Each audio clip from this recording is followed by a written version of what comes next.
Hi everyone, I'm Jed Shlackman. I work as a holistic counselor as well as an energy healer. In this video I'll be speaking about the topic of energy healing in relation to the subject of cellular energy in our body and mitochondria. And as an introduction to that, I'm going to mention where I first heard that term mitochondria, and that actually goes back to when I was in elementary school as a child. And there's a series of sci-fi children's type books that I was reading, which many of you might be familiar with.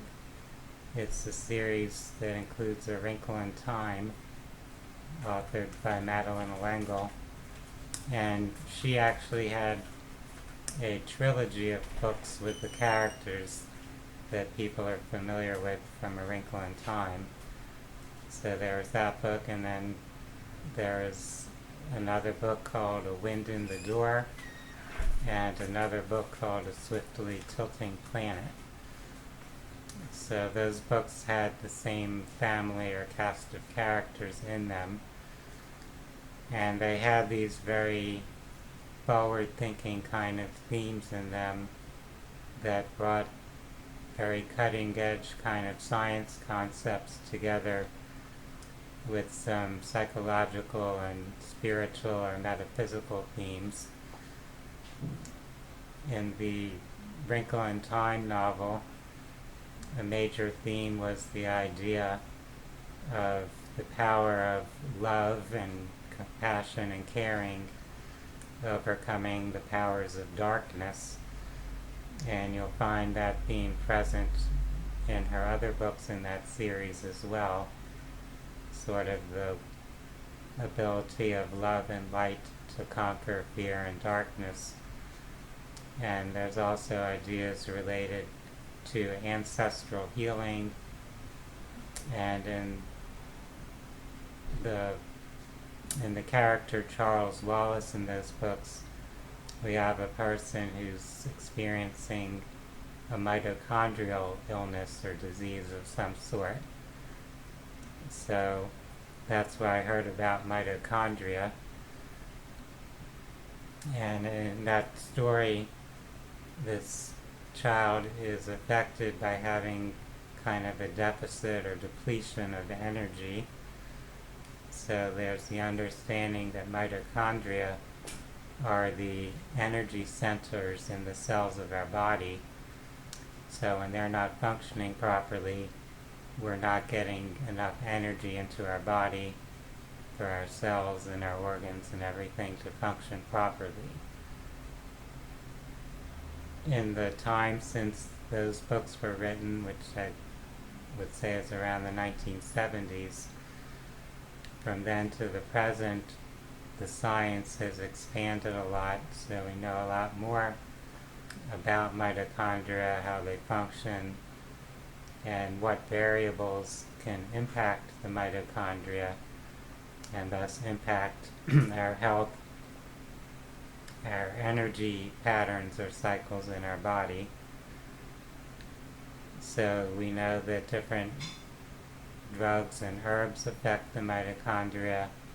We know that our diet, our eating patterns, fasting, all those things affect mitochondria. We know that our lifestyle, our exercise, or lack thereof, our sleeping patterns, spending time out in sunlight, exposure to other types of light, including artificial light, how all those things can impact our mitochondria, and how this energy flow through our cells in our body is regulated. So you can think of the mitochondria as the energy or power regulators at the cellular level in our body. So where is energy coming from? That's a big question. We know that we have electrical and magnetic energy surrounding our physical body, and presumably that's really the source of energy for our cells. So there are these waves of energy coming in toward the physical body, and then the physical body is receiving and using that energy and also releasing energy. So there's kind of an input and output occurring, and that needs to be regulated. You can't have too little energy or too much energy flowing through the cells at any one time. Just like an electrical appliance, it needs a certain amount of electricity or energy coming through to function, but if you overload it, then it could damage that electrical appliance or electrical item. So, in an analogy to that, the cells in our body need a certain amount of energy running through them. If they have a deficiency of energy, they'll start to malfunction and break down. But also if there's an excess, an overload, too much energy at once, that can create damage or dysfunction also. So hypothetically, the mitochondria in our cells are playing an important role in that energy regulation process. They're helping maintain a stable flow of energy so it doesn't become too low or too high, so we don't get a crash in our energy and we don't get an overload of energy that kind of burns out the cells. We need to keep a middle range, an equilibrium, to maintain our life and our health. So mitochondria are playing a role in that process, and different things can impact the amount of mitochondria in the cells, how efficiently they're functioning. So your exercise, your sleep patterns, your food consumption, the quality of food, how frequently you're eating. And a really important factor is our thoughts and our emotions, since our mind and our emotions are drivers of energy. So this energy flow coming into our body is greatly affected by our state of consciousness.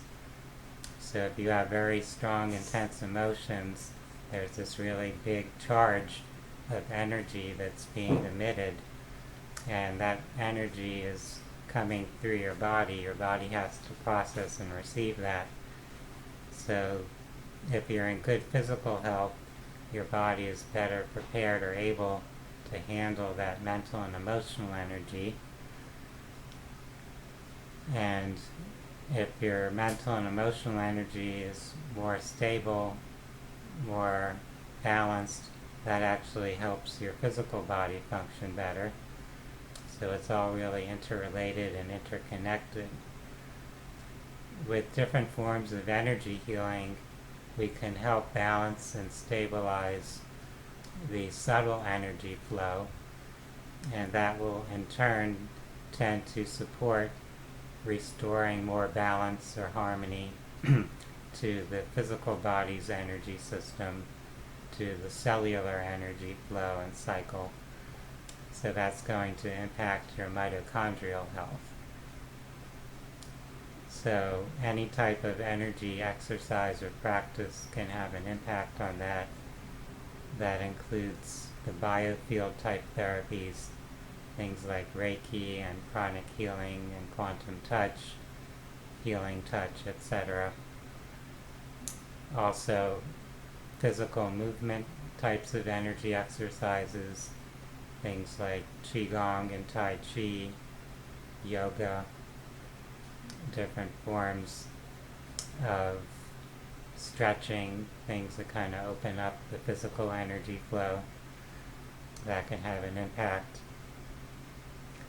Electromagnetic fields can affect our cellular energy, so that includes the man-made types of artificial EMFs and also therapeutic types of man-made electromagnetic spectrum frequencies.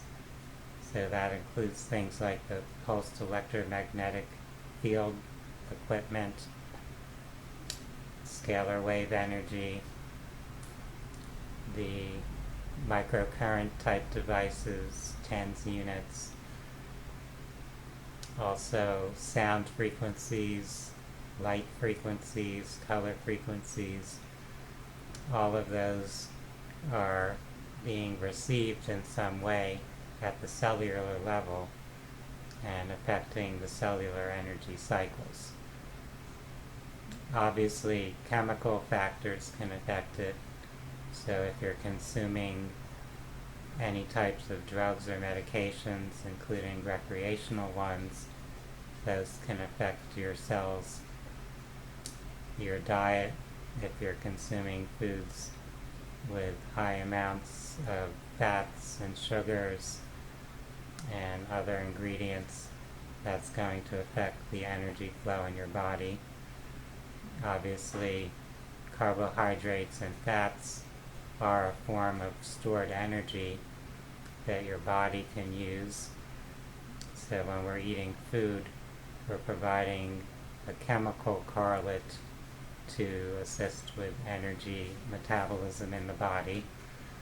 But even if we weren't consuming food, there's still this energy coming in from the electromagnetic spectrum or even the spiritual spectrum of energies, and our body is in some way receiving that energy and processing it and using it to sustain this life energy or current that's streaming through our body all the time. So I encourage you to consider what factors are affecting your energy flow and energy system, both the physical factors, things like sleep and exercise, nutrition, as well as the psychological and spiritual factors. What types of spiritual practices do you do? Meditation, prayer, affirmations, etc. And what energies are you exposed to, which includes colors and light and sound. So all of that can have some effect.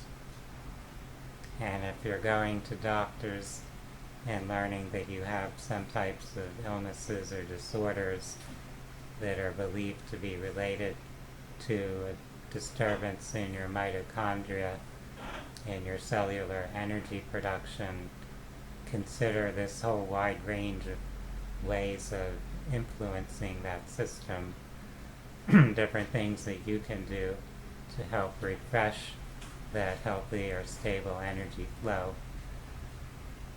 A lot of it may have to do with your psychology, since much of our energy is non-physical, and if we can shift our patterns of thought and emotion, our feelings and beliefs, then that flow of energy is going to shift and change, and there will be physical effects that you'll perceive as you shift your consciousness.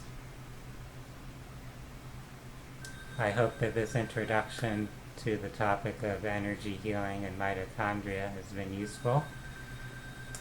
And for those that are interested in learning more about holistic health and various therapeutic resources I provide, you can visit my website, which is phinsights.com. That's phinsights.com. You'll find my contact information there, my phone number, email, social media, and so on, and additional educational resources. For now, I'd like to wish everyone a wonderful day. Namaste.